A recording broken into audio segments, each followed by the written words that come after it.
کمرے میں اداسی بو کی طرح پھیلی تھی۔ اس دیوار سے اس دیوار تک اور فرش سے لے کر چھت تک اداسی ہی اداسی تھی۔ خوشی میں خوشبو اور غم میں بو ہوتی ہے۔ آپ خوش ہیں تو آپ کے دائیں بائیں آگے پیچھے خوشبو ہلکورے لے گی، اور آپ کو دیکھنے، آپ کو ملنے والے لوگ اس خوشبو سے مست ہو جائیں گے، اور جب غم آئے گا تو آپ کے وجود سے ہلکی ہلکی بو نکلے گی، اور یہ آہستہ آہستہ آپ کے پورے ماحول کو آلودہ کر دے گی، اور یہ آلودگی آپ کے ارد گرد موجود چیزوں کی ہیئت، رنگ اور روشنی پر اثر انداز ہوگی۔ آپ کی روشنیاں مدھم ہو جائیں گی، آپ کے رنگوں کا رنگ اڑ جائے گا، اور آپ کی چیزوں کی شیپ خراب ہونے لگے گی۔ میں اس کے کمرے میں داخل ہوا تو وہاں اداسی کی بو پھیلی تھی، اور وہ اس بدبو میں لاش بن کر ایزی چیئر پر بیٹھا تھا۔ چیئر آہستہ آہستہ آگے پیچھے ہو رہی تھی۔ اس کی روسی بلی اس کے قدموں میں بیٹھ کر اس کو حیرت سے دیکھ رہی تھی، اور اس کی گھڑی، معاف کیجیے گا، وال کلاک کی ٹک ٹک ماحول کو مزید اداس، مزید دکھی بنا رہی تھی۔ ہماری جذباتی کیفیت کو سب سے پہلے ہمارے پالتو جانور پہچانتے ہیں۔ آپ خوش ہیں تو آپ کو اس خوشی کی جھلک سب سے پہلے آپ کے کتے، آپ کی بلی، آپ کے طوطے اور آپ کے گھوڑے کی آنکھوں میں ملے گی، اور آپ دکھی، اداس یا افسردہ ہیں تو آپ کے پالتو جانوروں کی گردنیں فوراً لٹک جائیں گی، اور ان کی آنکھوں میں حیرت اور اداسی موجیں مارنے لگے گی۔ اس کی وجہ جذبات ہیں۔ ہمارا اپنے پالتو جانوروں کے ساتھ جذبات کا تعلق ہوتا ہے، چنانچہ یہ جانور ہمارے جذبات میں آنے والی ہر تبدیلی بھانپ لیتے ہیں۔ آپ کسی بھی شخص سے ملاقات سے قبل چند لمحوں کے لیے اس کے پالتو جانوروں کے پاس رک جائیں، وہ آپ کو اپنے مالک کی جذباتی کیفیت سے آگاہ کر دیں گے۔ ہماری اداسی اور ہمارے دکھ کا وال کلاک کے ساتھ بھی گہرا تعلق ہوتا ہے۔ ہم زندگی کے عام دنوں میں وال کلاک کی ٹک ٹک پر توجہ نہیں دیتے، لیکن جو ہی ہم پر غم اترتا ہے، ہمیں ٹک ٹک کی آوازیں گھیر لیتی ہیں، اور یہ آوازیں آہستہ آہستہ ماحول میں موجود آوازوں پر حاوی آ جاتی ہیں۔ گھڑی کی ٹک ٹک اور اداسی کا آپس میں کتنا گہرا تعلق ہے، آپ اس کا اندازہ فلموں سے لگا لیجیے۔ دنیا کی تمام فلموں میں جب کردار اداس یا دکھی ہوتے ہیں تو فلم میکرز گھڑی کی ٹک ٹک سناتے ہیں، اور کمرے میں بھی گھڑی کی ٹک ٹک تمام آوازوں پر بھاری تھی۔ میں کمرے میں داخل ہوا، کرسی کھینچی اور چپ چاپ اس کے سامنے بیٹھ گیا۔ ہم بڑی دیر تک اداسی کی بو اور وال کلاک کی ٹک ٹک میں چپ چاپ بیٹھے رہے۔ اس کی روسی بلی کبھی اس کی طرف دیکھتی تھی اور کبھی میرے پاؤں چاٹنے کی کوشش کرتی تھی، اور میں حیرت سے کبھی دائیں دیکھتا تھا اور کبھی بائیں۔ یہ شخص میرا دوست تھا۔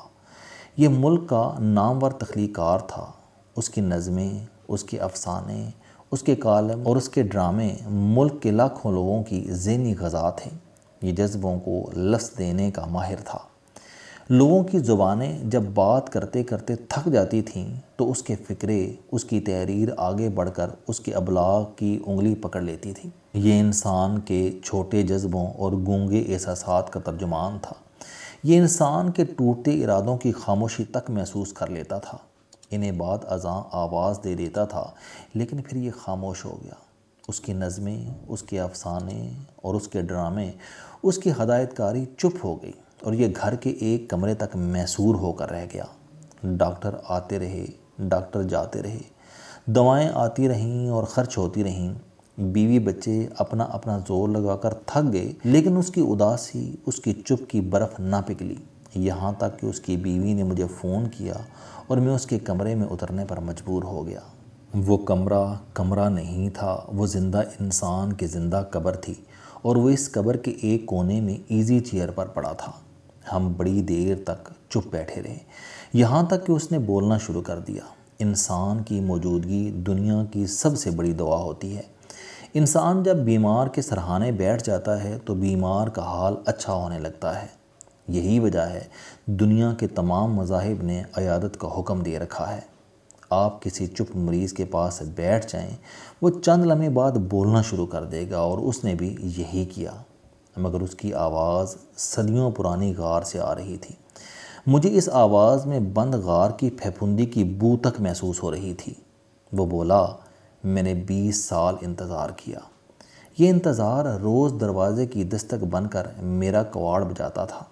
میں ہر ڈور بیل کو، اپنے کمرے کے دروازے پر ہونے والی ہر دستک کو، اپنے فون کے ہر ایس ایم ایس کو اور ہر رنگ کو اس کی آواز سمجھتا تھا اور پورے اشتیاق، پوری لگن سے دروازہ کھولتا تھا۔ میں ہر ایس ایم ایس کو بے تابی سے پڑھتا تھا اور ہر فون کو اس کا فون سمجھ کر اٹھاتا تھا۔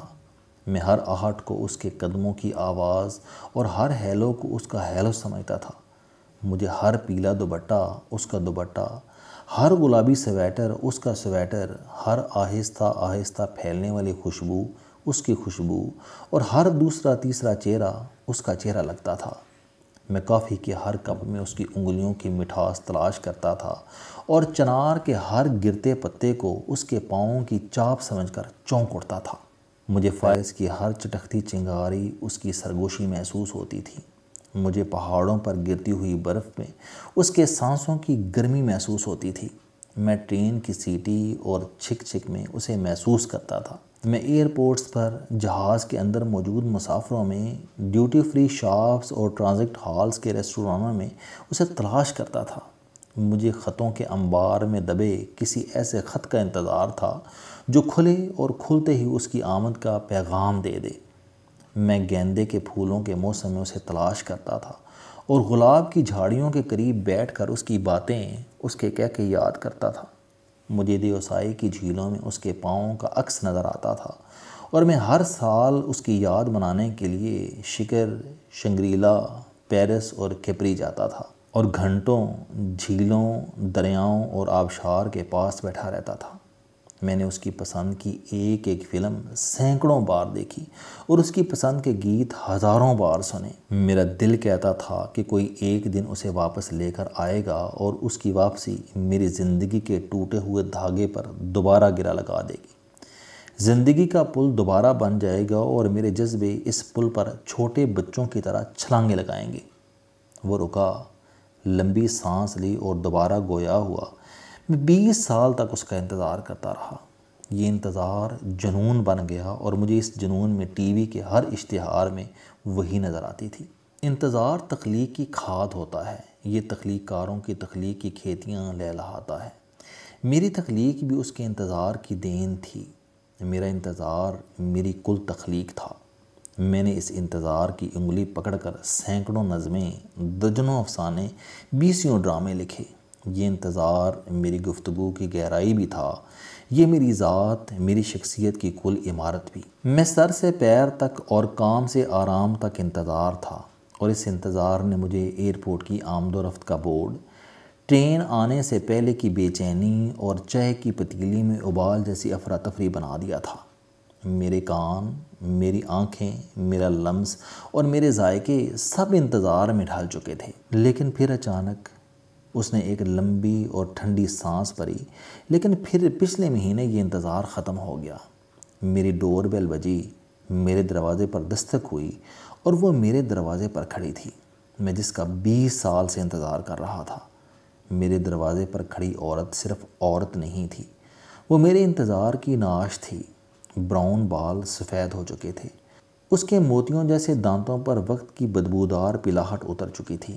اس کی گردن کی جلد لٹک رہی تھی، چہرے کی سرخی بیمار زردی میں ڈھل چکی تھی، چال میں واضح لڑکھڑاہٹ تھی۔ اس کی باتوں کے ربط کو ختم ہوئے جیسے صدیاں گزر چکی تھیں۔ وہ بات کرتے کرتے بات کا سرا کھو بیٹھتی تھی اور پھر کئی منٹ تک لفظوں کے کاٹ کباڑ سے پچھلی بات کا سرا تلاش کرتی رہتی تھی۔ ذات کی خوشبو اور رنگ دونوں اڑ چکے تھے۔ وہ ٹرین کے بعد اسٹیشن کا سناٹا بن چکی تھی اور میں اپنی پوری زندگی کو جس کی امانت سمجھتا رہا تھا، وہ مجھ سے صرف 40,000 روپے مانگنے آئی تھی۔ اس نے بچے کی فیس ادا کرنی تھی اور اس کے اس مطالبے کے ساتھ ہی میرا انتظار ختم ہو گیا اور اس انتظار کے ساتھ ہی میری تخلیقات کی روح بھی مر گئی۔ میں شاعر سے دیوالیہ پنساری بن گیا۔